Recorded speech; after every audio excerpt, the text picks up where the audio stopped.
ग्रहों का विज्ञान यूट्यूब चैनल में मैं डॉक्टर पुष्पा कांबळे आप सबका स्वागत करती हूँ। आज मैं आपको कुंडली पढ़ना सीखे के क्रम में पाठ 116 सिखाना शुरू करती हूँ। आज के पाठ में मासिक राशिफल कैसा देखा जाता है इसको समझेंगे। राशि चक्र में 12 राशियाँ, मेष राशि से मीन राशि तक, कुंडली के 12 भाव, लग्न भाव से व्यय भाव तक, 9 ग्रह और 27 नक्षत्र, अश्विनी से लेकर रेवती नक्षत्र तक। एक राशि में 3 नक्षत्र होते हैं और 9 चरण होते हैं। व्यक्ति का अलग अलग चरणों में जन्म होता है। उदाहरण, 9 व्यक्तियों का अलग अलग चरण में जन्म हुआ। चरण अलग अलग है परंतु राशि एक है। 9 चरण मिलकर एक राशि बनती है। जब राशि फल चंद्र राशि और लग्न राशि के अनुसार बताया जाता है तब इन 9 चरण के लोगों से संबंधित ग्रह की शुभता और अशुभता का फल कम ज़्यादा हो सकता है। इन सूत्रों को ध्यान में रखकर ही राशिफल का अनुभव करना चाहिए, क्योंकि दुनिया में लाखों लोग एक ही राशि के मिल जाएंगे। सभी लोगों का एक जैसा परिणाम अनुभव में नहीं आएगा। इस बात को ध्यान में रखना होगा। व्यक्तिगत कुंडली सबकी अलग अलग होती है। किसी भी राशि का मासिक राशिफल 9 ग्रहों के और 12 भाव के अनुसार देखा जाता है। ज्योतिष सूत्र लगाकर इनसे क्या शुभ और क्या अशुभ परिणाम मिलते हैं और जिस ग्रह से संबंधित अशुभ परिणाम मिलते हैं तो उस ग्रह की ऊर्जा बढ़ाने के लिए कौन से उपाय, मंत्र और दान करना चाहिए, इनके बारे में जानेंगे। यह मासिक राशिफल चंद्र राशि और लग्न राशि के अनुसार समझेंगे। यह मासिक राशिफल ग्रहों के गोचर पर आधारित है। इनके जो शुभ और अशुभ फल मिलेंगे वह व्यक्तिगत कुंडली में अशुभ ग्रह की महादशा, अंतरदशा, प्रत्यंतर दशा चल रही होगी तो उनके अशुभ फल अनुभव में आएंगे। उसी प्रकार व्यक्तिगत कुंडली में शुभ ग्रह की महादशा, अंतरदशा, प्रत्यंतर दशा चल रही होगी तो शुभ फल में वृद्धि होगी। व्यक्तिगत कुंडली के ग्रह और गोचर के ग्रह आपस में 6, 8, 12 का संबंध बनाते हैं तो अशुभ फल अनुभव में आएंगे। इसके विपरीत व्यक्तिगत कुंडली के ग्रह और गोचर के ग्रह 9 पंचम, तृतीय, एकादश का संबंध बनाते हैं तो उनके फल में वृद्धि होगी, शुभ फल प्राप्त होंगे। जून महीने में ग्रहों की स्थिति के अनुसार और 12 भाव के अनुसार धनु राशि, धनु लग्न, स्वयं का आरोग्य कैसा रहेगा, धन की स्थिति कैसी रहेगी, साहस, पराक्रम और छोटे भाई बहन के साथ संबंध कैसे रहेंगे, माता का स्वास्थ्य, भूमि, भवन, वाहन की स्थिति कैसी होगी, शिक्षा, संतान, प्रेम के लिए यह समय कैसा रहने वाला होगा, रोग, रिपु, ऋण की स्थिति कैसी होगी, व्यापार और वैवाहिक जीवन कैसा होगा, अचानक दुर्घटना या चोट चपेट की संभावना है या नहीं, भाग्य का साथ मिलेगा या नहीं, करियर कैसा रहने वाला है, क्या लाभ के मार्ग मिलेंगे, क्या इच्छा पूर्ण होगी, खर्च कैसा होगा, दवाइयों पर होगा या दान धर्म पर होगा या फिजूल खर्च होगा। इन सभी प्रश्नों को गोचर के ग्रह के साथ और 12 भाव के साथ ज्योतिष सूत्र लगाकर परिणाम जानते हैं। जून महीने में धनु राशि और धनु लग्न के लिए ग्रहों की स्थिति इस प्रकार है। चार्ट के माध्यम से देखते और समझते हैं। धनु राशि और धनु लग्न का चार्ट 9 नंबर से शुरू होता है। तीसरे भाव में कुंभ राशि है और कुंभ राशि में शनि की स्थिति है। चौथे भाव में मीन राशि है और मीन राशि में राहु की स्थिति है। पंचम भाव में मेष राशि में मंगल की स्थिति है। षष्ठ भाव में वृषभ राशि में गुरु, शुक्र, सूर्य, बुध की ये 4 ग्रहों की स्थिति है और दशम भाव में कन्या राशि में केतु की स्थिति है। इस प्रकार धनु लग्न, धनु राशि का चार्ट। इस महीने में, जून महीने में जो ग्रह राशि परिवर्तन करने वाले हैं, राशि बदलने वाले हैं, वो इस प्रकार। 1 जून को मंगल मेष राशि में प्रवेश करेंगे।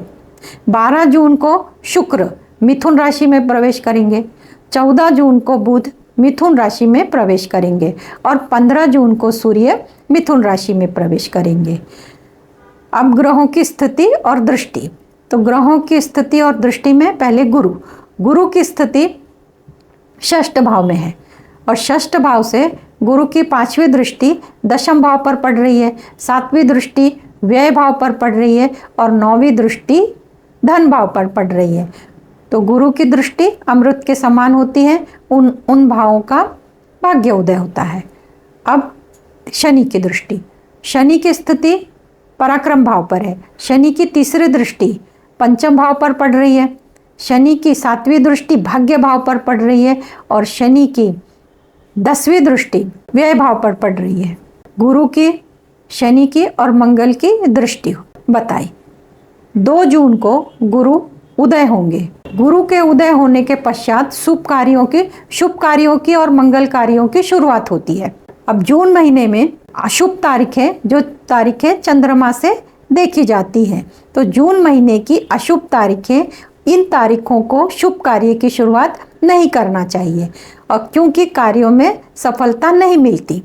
जून महीने में चंद्रमा का गोचर मीन राशि, कर्क राशि और वृश्चिक राशि से होगा, तब कार्यों में सफलता नहीं मिलती। जून महीने की तारीखें इस प्रकार: 9 तारीख, 10 तारीख, 19 तारीख, 20 तारीख, 28 तारीख और 29 तारीख। इन तारीखों को महत्वपूर्ण काम न करें। यदि करना जरूरी है, मजबूरी है, तो चंद्रमा के मंत्र करके कार्य की शुरुआत कर सकते हैं। चंद्रमा का मंत्र ओम सोम सोमाय नमः 108 बार करना है।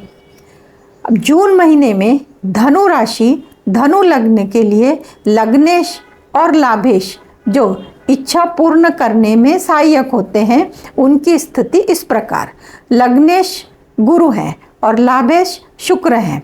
गुरु शुक्र युति में है, परंतु सूर्य के साथ होने के कारण इनके बल में कमी आती है और यह षष्ठ भाव में स्थित है। सूर्य के साथ होने के कारण बलहीन होते हैं, तो गुरु ग्रह और शुक्र ग्रह के मंत्र करना चाहिए। गुरु ग्रह का मंत्र है ओम ब्रीम बृहस्पते नमः, 108 बार करना है और सूर्य ग्रह का मंत्र है ओम शुम शुक्राय नमः, 108 बार करना है। दोनों ग्रहों को ऊर्जा मिलने के कारण कार्य शीघ्र पूर्ण होंगे। यदि आपकी कुंडली से, लग्न कुंडली से लाभ ग्रह के बारे में नहीं जानते, आप अपनी कुंडली का विश्लेषण कराना चाहते हैं, कुंडली से संबंधित प्रश्नों के उत्तर जानना चाहते हैं, तो दिए गए नंबर पर व्हाट्सएप करके जानकारी और शुल्क की जानकारी प्राप्त कर सकते हैं।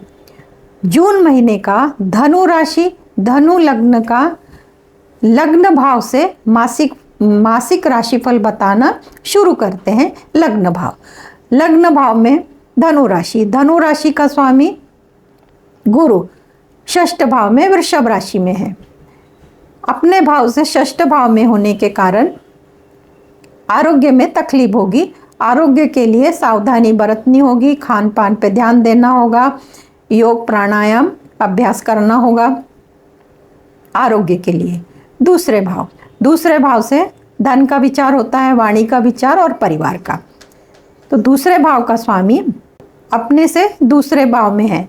दूसरे भाव का स्वामी शनि है। शनि तृतीय भाव में स्वराशि में स्थित है। धन के लिए स्थिति अच्छी है, वाणी के लिए यह स्थिति अच्छी नहीं है और परिवार में भी मतभेद हो सकते हैं। पराक्रम भाव में पराक्रम, साहस और छोटे भाई बहनों का विचार किया जाता है।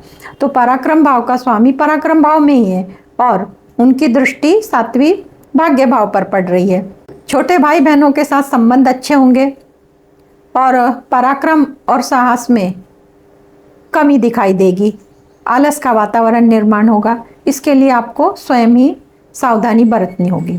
चतुर्थ भाव में मीन राशि है और मीन राशि का स्वामी अपने भाव से तृतीय एकादशी का संबंध बना रहा है और शुक्र की भी स्थिति है, तो माता का स्वास्थ्य अच्छा होगा। फिर भी राहु केतु की स्थिति होने के कारण जो भी बीमारी है, जो भी तकलीफ है, वो भ्रम के कारण है। इसके लिए आपको सावधानी अपने निर्णय से, अपने विचारों से लेनी होगी। भूमि भवन वाहन के लिए भूमि भवन वाहन के लिए कोई विशेष योग इस महीने में नहीं है। अब पंचम भाव से हम शिक्षा, संतान और प्रेम संबंध के बारे में जानते हैं। तो पंचमेश स्वयं अपने राशि में है, पंचमेश मंगल है, शिक्षा के लिए अच्छा है। प्रेम संबंध के लिए ये अच्छा नहीं है क्योंकि गुरु और शुक्र की स्थिति षष्ठ भाव में है, इसलिए प्रेम संबंधों के बारे में आपको सावधानी बरतनी होगी। षष्ठ भाव में वृषभ राशि में गुरु, शुक्र, सूर्य, बुध की स्थिति है। इस भाव से रोग, रिपु, ऋण के बारे में विचार किया जाता है। 3 शुभ ग्रह होने के कारण इनकी शुभता बढ़ेगी और रोग, रिपु, ऋण से राहत मिलेगी। सप्तम भाव से व्यापार और वैवाहिक सुख और विवाह के, शादी के योग देखे जाते हैं। तो सप्तम भाव का जो स्वामी है बुध अपने से एक भाव पीछे है, तो ये व्यापार के लिए स्थिति अच्छी नहीं है। परंतु बुध 14 जून को राशि परिवर्तन करके अपनी मिथुन राशि में प्रवेश करेंगे, स्वराशि के होंगे, तब व्यापार के लिए स्थिति अच्छी होगी और वैवाहिक सुख के लिए यह स्थिति अच्छी नहीं है। दोनों ग्रह षष्ठ भाव में स्थित है, शुक्र भी और गुरु भी।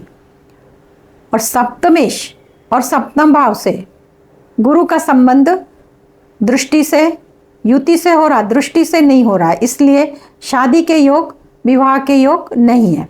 अष्टम भाव से चोट, चपेट, दुर्घटना का विचार किया जाता है। तो इस पर मंगल की दृष्टि पड़ने के कारण, मंगल की चौथी दृष्टि पड़ने के कारण वाहन चलाते समय आपको सावधानी बरतनी होगी। भाग्य भाव से धार्मिक कामों में रुचि है, धार्मिक यात्रा के योग और भाग्य का साथ मिलेगा, इनके बारे में देखते हैं। तो भाग्य का जो स्वामी है सूर्य 4-10 का संबंध बना रहा है, चतुर्थ दशम का संबंध बना रहा है, यह स्थिति अच्छी नहीं है। भाग्य षष्ठ में है, भाग्य का साथ जितना मिलना चाहिए उतना नहीं मिलेगा। परंतु 15 जून को सूर्य मिथुन राशि में आएंगे तो अपने भाव से तृतीय एकादशी का संबंध बनाएंगे, तो भाग्य में वृद्धि होगी और भाग्य से संबंधित सभी लाभों की प्राप्ति होगी, यात्रा भी होगी और धर्म के कामों में रुचि भी बढ़ेगी। दशम भाव से करियर, पिताजी का स्वास्थ्य, मान सम्मान, प्रतिष्ठा, इन सब का विचार किया जाता है, राजनीति, सरकार। तो दशम भाव का स्वामी बुध है और बुध की स्थिति षष्ठ भाव में अपने से 9 पंचम का योग बना रहा है, तो यह स्थिति अच्छी है, नौकरी के लिए अच्छी है। पिता के स्वास्थ्य के लिए यह स्थिति अच्छी नहीं है क्योंकि राहु केतु ब्रह्म की स्थिति खड़ी करते हैं, केतु परिवर्तन लाते हैं। तो पिताजी के स्वास्थ्य के लिए आपको सतर्कता बरतनी होगी या उनके लिए आपको योग्य प्रयत्न करने होंगे। रूटीन चेकअप कराना होगा, उनके स्वास्थ्य पे विशेष ध्यान देना होगा। एकादश भाव से लाभ की स्थिति देखते हैं। तो लाभ का जो स्वामी है शुक्र, एकादश भाव में तुला राशि है, तुला राशि का स्वामी शुक्र अपने से 6-8 का संबंध बना रहा है, तो लाभ की स्थिति अभी फिलहाल अच्छी नहीं है। परंतु जब शुक्र 12 जून को राशि परिवर्तन करके मिथुन राशि में आएंगे तो अपने भाव से 9 पंचम का योग बनाएंगे, तो लाभ के मार्ग प्रशस्त होंगे। 11वें भाव के बाद 12वां भाव, 12वां भाव खर्चे का है, नुकसान का है। तो 12वें भाव का स्वामी मंगल, 12वें भाव में वृश्चिक राशि है, वृश्चिक राशि का स्वामी मंगल पंचम भाव में है और मंगल की दृष्टि भी है। तो खर्चे बीमारी पे होंगे, दवाई पे होंगे, तो ये आपको सोच समझ के खर्चे करने होंगे। दवाइयों पे खर्चे तो करने ही पड़ते हैं, फिर भी आपको स्वयं को निर्णय लेना होगा खर्चों के बारे में। धनु राशि का लग्न भाव से व्यय भाव तक जून महीने का मासिक राशिफल बताया। आज के क्लास में इतना ही। धन्यवाद।